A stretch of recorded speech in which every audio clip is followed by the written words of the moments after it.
Hello, Laurie. It's so nice to meet you virtually, and I'm so glad you're joining us for the MPA Art Fest. And as you know, you're one of 52 artists that have been curated and juried in the show. So congratulations. We're really delighted for you. Maybe we could talk a little bit about your background, your formative experiences in the design world or where you went to school. Anything you'd like to tell us about your background. Could you help us with that? Sure. First, nice to meet you too, Helen, and thanks for having me. Let's see. I went to University of Hartford in Connecticut quite a while ago, and I received a Bachelor of Fine Arts degree there. And then after that, I was working in the Garment Center in Manhattan. I was designing textiles. So it was very different than the fine art I was used to, especially things having to be in repeat. You know, I was very used to working within a restricted area, and the idea of repeat, you know, it goes on forever. It was just a different concept to get used to. And it was there I learned about airbrush and other things that I hadn't learned in fine arts. Right. Then I did that for a few years. I did mostly menswear and some home furnishings. Menswear, probably my color palette is very earthy, tending to menswear colors. After that, I was juried in as a resident artist at the Farmington Valley Arts Center in Avon, Connecticut. So it's a working studios. It was out in the woods, really beautiful. Let's see, I think there were 22 studios. And while I was at University of Hartford, I had visited this place, and it was my dream always to have a studio there. So I did get accepted. I moved from Manhattan to Connecticut, and so I had a studio there for several years, and it was wonderful being around the other artists, people coming in, talking about the work. And I was still doing some textile design at the time. Then, let's see, my brother went to the University of Maryland. I went to visit him, and I had heard about this place, the Torpedo Factory Art Center, which was similar to where I was, but a much grander scale, much larger. So I had him take me to the Torpedo Factory. I fell in love with it. I applied.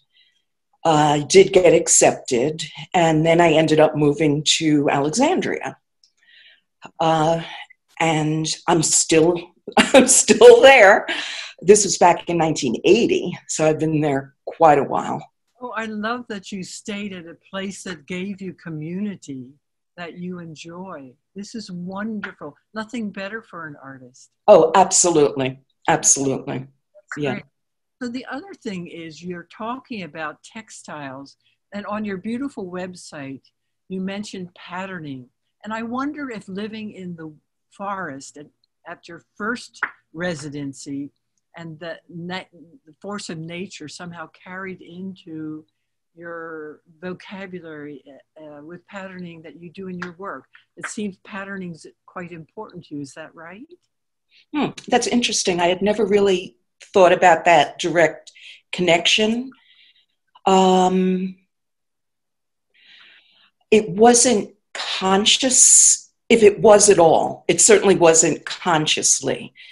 But I would say certainly unconsciously, you know, it had to have affected and influenced what I was doing. Right. So what is the aesthetic approach that you are now thinking about as you do your work, whether it's a wearable or a painting or surface?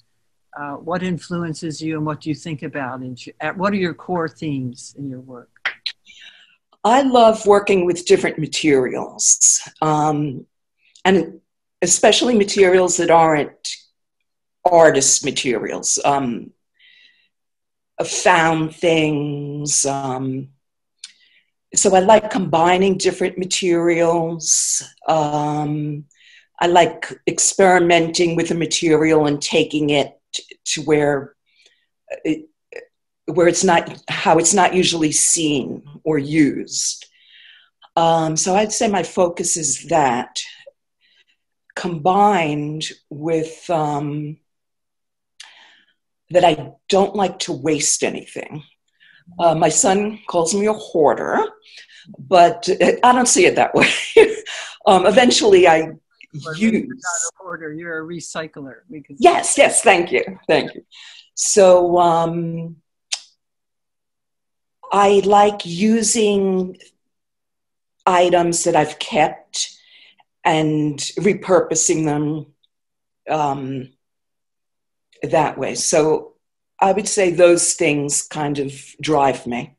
So objects we know speak. Is it the memory in the object or the look of the object or the feel of the object? When you say things, can you mention just a few things maybe that you're using now in your work? Oh, okay. Okay. If I'm doing, say, a large oil painting or oil with cold wax, instead of using a traditional palette, I'll use a good quality paper, an Arches cover paper, as the palette, and mix up all the paint on the Arches cover and with the brayers. Just use it as the palette. And then I save all these palettes and use them in future pieces. I understand. So we call that cannibalizing, that you take things and readjust it. Is that what you mean? I'm not familiar with that term, cannibalizing.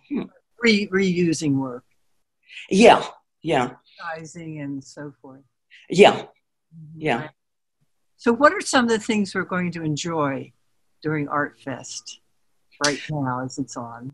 I did a series with what I was just talking about, the palettes.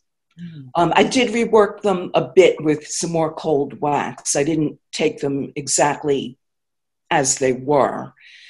And then I was slicing them up into strips and then kind of, using the term very loosely, weaving them together.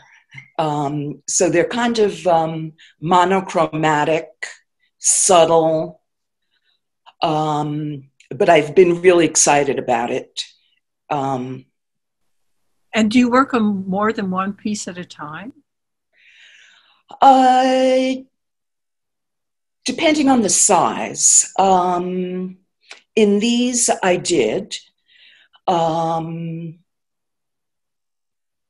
Actually, yes and no. I knew it was going to be a series, and I was using the same materials. So, but I did kind of complete one before I went to the next. So I guess that's the answer, the true answer to that question. What's the name of the series? How did you title the work? I titled it Puzzle Series. It was putting together, kind of like a puzzle, which, P.S., I am so bad at doing puzzles, but that's another story. Piecing these things together. There were lots and lots of parts and gluing, and it was a very detailed way of working, which I'm not always fond of. But I think artists often work in series, but the non-artists might not understand the significance of that. So a series is where one thing leads to another, but it's also that it's a conversation between all of them, right? Yes, definitely. Yeah. So yeah. Again, the patterning seems to carry color-wise and shape-wise? What is the largest piece you've ever done in a series? Oh, gee. I'd really have to think about that, but probably 48 by 60. So you're not scared of scale, but then when you make these beautiful wearables, how does that boil down to the smaller size for you and your aesthetic? I'm not really doing the textile design anymore. Well, let me talk about that for a second. I hadn't done it in years. And I've had a portfolio of textile designs just sitting in the studio.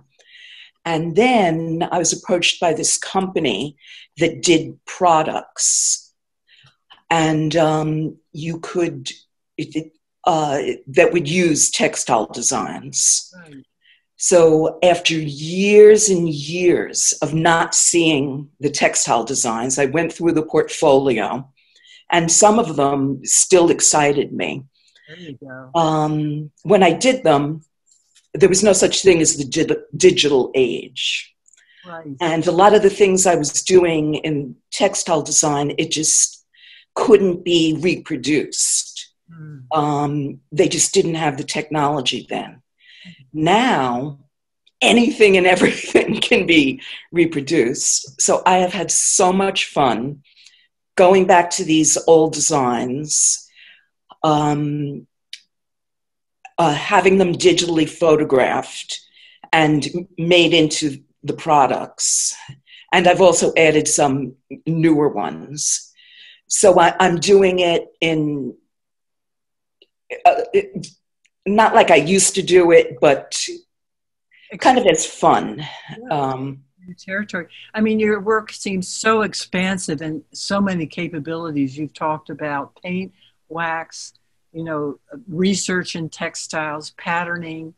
And I think the broad expansiveness of what you see is so unlimited. We can really imagine a wonderful new future for you in the next works. So, that's you have an idea about the next works? Let's end on that. What will be the next thing you'll do? Ooh, I never really know. Yeah.